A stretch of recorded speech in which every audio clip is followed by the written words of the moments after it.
इस नए एक्सप्लेनर में स्वागत है, जहां आज हम उस छिपे हुए जादू को समझेंगे जो तब होता है जब हम ब्राउज़र में किसी वेबसाइट का नाम टाइप करके एंटर दबाते हैं। स्क्रीन के पीछे एक पूरी की पूरी अदृश्य दुनिया काम कर रही होती है। तो शुरुआत इस सबसे बड़े सवाल से करते हैं। आखिर एक साधारण सा लैपटॉप या मोबाइल दुनिया भर में फैले करोड़ों सर्वरों में से किसी एक स्पेसिफिक वेबसाइट को पलक झपकते ही कैसे ढूंढ लेता है? ये बिल्कुल किसी चमत्कार जैसा लगता है ना? असल प्रॉब्लम यहां आती है। देखिए, कंप्यूटर्स और मशीनों को आपस में जुड़ने के लिए आईपी एड्रेस की जरूरत होती है, जो 200.110.20.40 जैसे नंबर्स की एक लंबी सीरीज होती है। अब इंसानी दिमाग इन नंबर्स को याद रखने के लिए तो बना नहीं है। हमें नंबर्स के बजाय mypage.com जैसे आसान शब्द याद रखना ज्यादा पसंद है। और यहीं पर एंट्री होती है हमारे अल्टीमेट हीरो की, यानी डोमेन नेम सिस्टम, या शॉर्ट में कहें तो डीएनएस की। इसे आप इंटरनेट की एक बहुत बड़ी ग्लोबल फोन बुक मान लीजिए। जैसे फोन बुक में किसी का नाम ढूंढने पर उसका नंबर मिल जाता है, बिल्कुल वैसे ही डीएनएस भी वेबसाइट का नाम लेकर उसका एकदम सटीक आईपी एड्रेस निकालकर दे देता है। एक और दिलचस्प बात बताऊं, वेबसाइट्स अक्सर अपने सर्वर बदलती रहती हैं। अब नए सर्वर पर जाने का मतलब है नया आईपी एड्रेस, लेकिन डीएनएस की वजह से उनका डोमेन नाम वही रहता है। जरा सोचिए, अगर डीएनएस नहीं होता तो इंटरनेट पर इन बदलते हुए एड्रेसेस का ट्रैक रखना पूरी तरह से नामुमकिन हो जाता। चलिए अब थोड़ा और गहराई में जाते हैं और इन डीएनएस सर्वर से आमना सामना करते हैं। अब ये जो ट्रांसलेशन का इतना भारी काम है, ये कोई एक अकेला सुपर कंप्यूटर नहीं करता। इसके बजाय डीएनएस एक डिस्ट्रीब्यूटेड सिस्टम है जो 3 अलग-अलग लेयर्स में बटा हुआ है, और यही जबरदस्त टीम वर्क इंटरनेट को इतनी तेज रफ्तार देता है।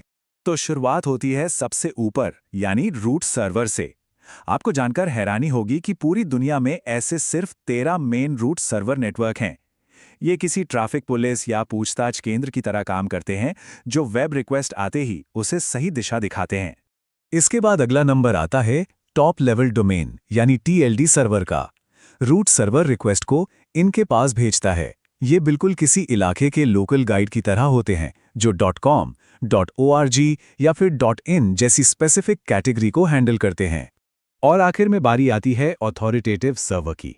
ये वो आखिरी मंजिल है जिसके पास किसी स्पेसिफिक डोमेन का एकदम सटीक नक्शा होता है।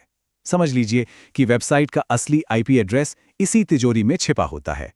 तो अब जब हम इन सर्वर्स को जान चुके हैं, चलिए एक वेब रिक्वेस्ट के स्टेप बाय स्टेप सफर को ट्रैक करते हैं। ये पूरा प्रोसेस 5 स्टेप्स में होता है। लोकल कैश चेक से लेके आईपी वापस आने तक ये सफ़र एक लोकल कंप्यूटर से शुरू होकर दुनिया भर के सर्वर का चक्कर लगाता है और फिर वापस लौटता है। स्टेप 1, इंटरनेट की इस विशाल दुनिया में बाहर निकलने से पहले कंप्यूटर सबसे पहले अपनी खुद की मेमोरी यानी कैश को खंगालता है। अगर वो वेबसाइट पहले भी खोली गई थी और उसका एड्रेस उसे याद है, तो सफ़र बस यहीं तुरंत समाप्त हो जाता है। स्टेप 2, लेकिन अगर कैश खाली है तो ये काम डीएनएस रिजॉल्वर नाम के एक स्पेशल मैसेंजर को सौंप दिया जाता है। ये रिजॉल्वर आमतौर पर इंटरनेट सर्विस प्रोवाइडर के तरफ से मिलता है, और सच कहूं तो पर्दे के पीछे सारी भागदौड़ यही करता है। स्टेप 3, ये रिजॉल्वर सबसे पहले भागकर जाता है रूट सर्वर के पास। रूट सर्वर को भले ही सटीक पता ना मालूम हो, पर वो ये जरूर बता देता है कि भाई .com या .in वाले एड्रेस के लिए आपको किस टीएलडी सर्वर के दरवाजे पर दस्तक देनी चाहिए। स्टेप 4, दिशा मिलने के बाद रिजॉल्वर पहुंचता है टीएलडी सर्वर के पास।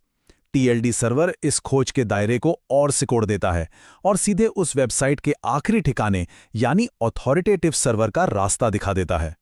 और आखिरी स्टेप, स्टेप 5, यहां ऑथोरिटेटिव सर्वर वो सटीक आईपी एड्रेस हवाले कर देता है। रिजॉल्वर खुशी खुशी उस एड्रेस को वापस ब्राउज़र तक लाता है, और बस देखते ही देखते स्क्रीन पर वेबसाइट लोड हो जाती है। अब आगे बढ़ते हैं एक और दिलचस्प कॉन्सेप्ट की तरफ, रिकर्सिव बनाम आइटरेटिव क्वेरी।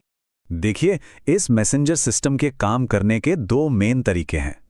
रिकर्सिव क्वेरी में जवाब खोजने का सारा भारी बोझ डीएनएस सर्वर पर डाल दिया जाता है, जहां डिवाइस बस इंतजार करता है।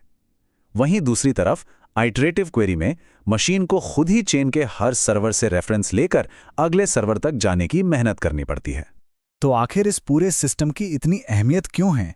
चलिए इसे भी समझते हैं।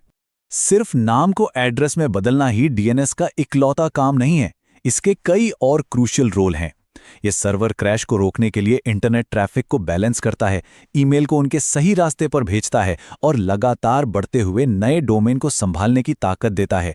एक तरह से डीएनएस आधुनिक इंटरनेट की रीढ़ की हड्डी है। इस एक्सप्लेनर को खत्म करने से पहले जरा इस बारे में सोचिए। एक नॉर्मल दिन में जब कोई वीडियो लोड किया जाता है या ईमेल चेक किया जाता है तो हर सेकंड ऐसे कितने लाखों अदृश्य कनेक्शंस बैकग्राउंड में खामोशी से हो रहे होते हैं। अगली बार जब कोई वेब पेज पलक झपकते ही खुल जाए तो एक पल रुककर इस विशाल कॉम्प्लिकेटेड और बेहद तेज डीएनएस सिस्टम की सराहना जरूर कीजिएगा। यही वो छिपा हुआ जादू है जो हमारी डिजिटल दुनिया को मुमकिन बनाता है।